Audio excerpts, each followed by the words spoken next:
নমস্কার। এবছর যারা আইটিআই এর ফর্ম ফিল আপ করেছে তাদের জন্য সুখবর।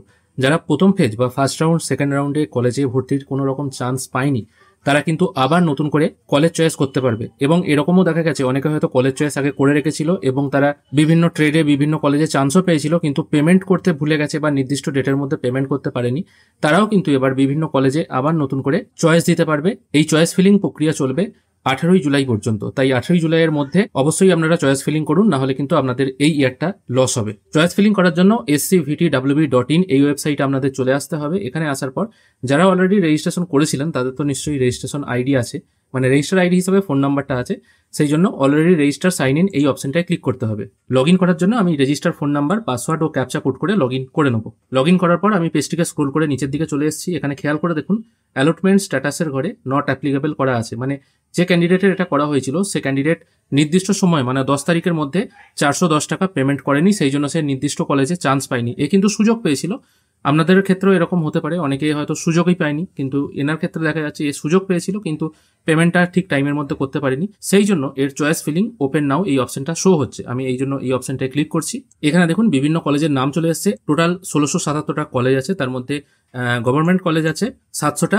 এবার চয়েস ফিলিং করার সময় এই রিসেন্ট যে গ্র্যাজুয়েশনে কলেজে ভর্তির ফর্ম ফিল আপ হলো, যে ভুলটা সেখানে আপনারা করেছেন চয়েস ঠিকঠাক না সাজানোর জন্য আপনারা দূরের কলেজে হয়তো আপনাদের সিট অ্যালটমেন্ট হয়েছে। এক্ষেত্রে এই ভুলটা করবেন না।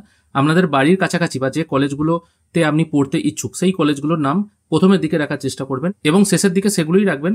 ওপরের দিকে কলেজগুলোতে না পেলে যেন শেষের দিকে হয়, এইভাবে আপনারা সিট সাজানোর চেষ্টা করবেন। আপনার বাড়ির কাছাকাছি কোথায় কলেজ আছে সেটা বোঝার জন্য বা সেটা জানার জন্য কম্পিউটারে Ctrl+F প্রেস করবেন। তারপর আপনার বাড়ির কাছাকাছি যে সিটি আছে সেই সিটির নামটা এখানে টাইপ করে দেবেন। এখানে টাইপ করে দেখুন আমি এখানে আরামবাগ টাইপ করেছি। এখানে আরামবাগে কতগুলো কলেজ আছে সেগুলো শো হচ্ছে। এবার এখান থেকে আপনি যেগুলো সিলেক্ট করবেন সেগুলো সিলেক্ট করার জন্য অ্যাড অপশনে ক্লিক করতে হবে। অ্যাড অপশনে ক্লিক করার সঙ্গে সঙ্গে যে কলেজটা আপনি চুজ করলেন সেটা কিন্তু ওই পাশের ঘরে চলে এলো। আবার আমি এখানে আরেকটা চুজ করছি। এইভাবে দেখুন একটা একটা করে আপনাকে কলেজ চুজ করতে হবে।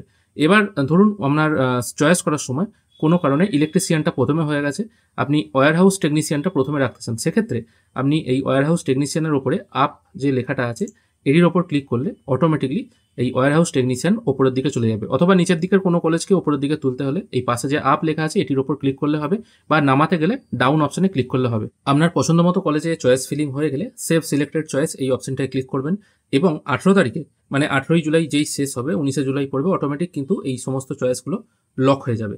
তারপর যখন আবার মেরিট লিস্ট পাবলিশ হবে, মানে কোন কলেজে আপনার সিট অ্যালট হয়েছে সেটা কিন্তু আপনাকে আবার চেক করে দেখতে হবে। আশা করি আপনাদেরকে বোঝাতে পারলাম। যারা প্রথমের দিকে পেমেন্ট করতে পারেননি, যার ফলে আপনাদের সিট অ্যালট হয়েছিল, চান্স পাননি কলেজে, বা কোনো কলেজেই হয়তো আপনাদের নাম আসেনি, তারা কি করে আবার নতুন করে কলেজ চয়েস করবেন। আশা করি আজকের এই ভিডিও আপনাদের ভালো লেগেছে। যদি ভালো লেগে থাকে অবশ্যই একটি লাইক করবেন। ভিডিও দেখার জন্য অসংখ্য ধন্যবাদ। ভালো থাকবেন।